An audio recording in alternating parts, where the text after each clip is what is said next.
Hello viewers, today we will learn how to install Python on Windows 10.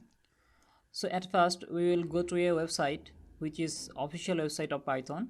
Let's go to the website python.org.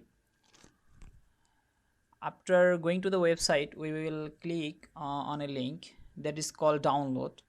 We will click on that, and clicking on that we can found a link which is called Python for Windows. We will click on the Windows and we can see that latest Python 3 release, Python 3.8.0. We will click on that, and after that we will go to the link that is called Windows 64 executable installer. We will click on the link and the download will be started, and we can see that download has started, and we will click on that and we will open it.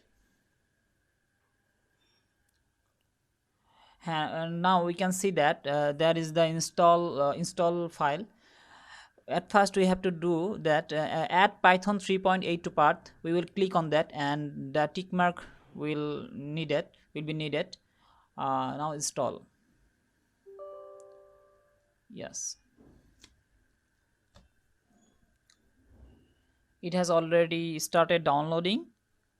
You have to remind that this is for 64-bit Windows 10, so you should think of it, because we can see that there are so many file.